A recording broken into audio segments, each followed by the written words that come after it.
Alhamdulillah, kita telah mengikuti 16 episod detik riwayat baginda Nabi sallallahu alaihi wasallam.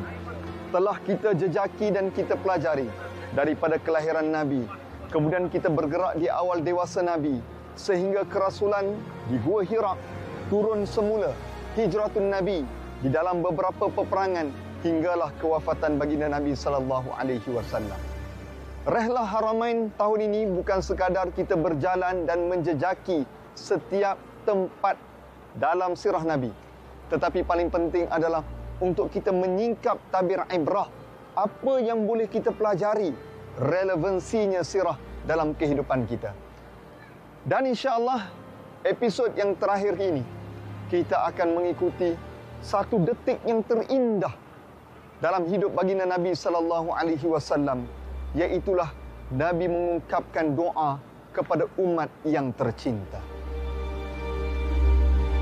1400 tahun dahulu di Masjid Nabi inilah Nabi pernah mengaminkan doa yang diungkapkan oleh malaikat Jibril.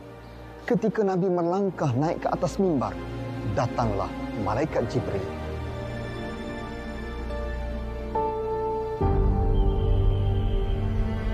Di Masjid Nabi, ketika para sahabat menunggu Nabi menyampaikan khutbah, Nabi SAW melangkah ke anak tangga pertama mimbar.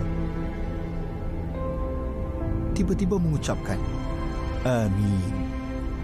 Para sahabat mula keheranan. Baginda kemudian naik ke tangga yang kedua dan mengucapkan, Amin. Lalu Nabi naik ke tangga yang ketiga dan mengucapkan kata yang sama, Amin. Para sahabat saling berpandangan antara satu sama lain dan tertanya-tanya. Saidina Omar berkata, Wahai Rasulullah, kami melihat sesuatu yang aneh berlaku. Engkau mengucapkan Amin 3 kali ketika menaiki mimbar. Apa berlaku?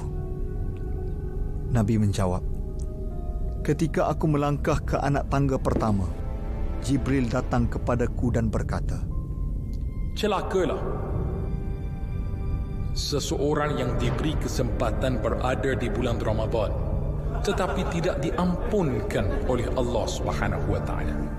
Lalu aku mengucapkan Amin. Ketika aku melangkah ke anak tangga kedua, Jibril berkata, Celakalah seseorang yang masih ada ibu dan ayah tetapi dia tidak berbakti kepada mereka. Lalu aku mengucapkan Amin.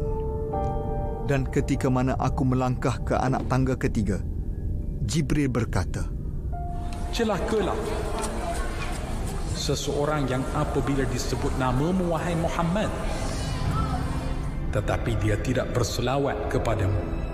Maka aku mengucapkan Amin. Firman Allah dalam surah Al-Baqarah ayat 186. Bismillahirrahmanirrahim. Wa idza sa'alaka 'ibadi 'anni fa inni qarib ujibu da'watad da'i idza da'an falyastajibu li wal yu'minu bi la'allahum yarshudun. Shadaqallahul 'azim.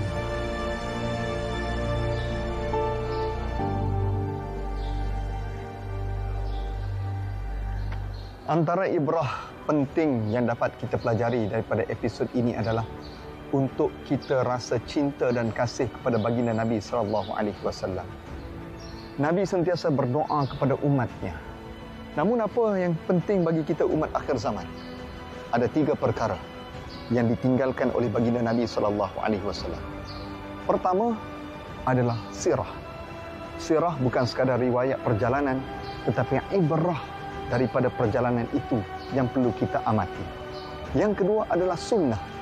Kita amalkan setiap sunnah Nabi dengan sedaya upaya kita. Dan Nabi meninggalkan kita senaskah Al-Quran. Inilah panduan hidup kita. Di dunia menjadi panduan, di kubur menjadi teman, dan di akhirat nanti menjadi syafaat. Mudah-mudahan kami bawakan kepada anda 16 episod Rehlah Haramain sepanjang pengkisahan Nabi sallallahu alaihi wasallam menjentik rasa keinsafan dalam diri kita, membangkitkan semangat cinta kepada Nabi, dan akhirnya kita berbangga menjadi umat Nabi sallallahu alaihi wasallam.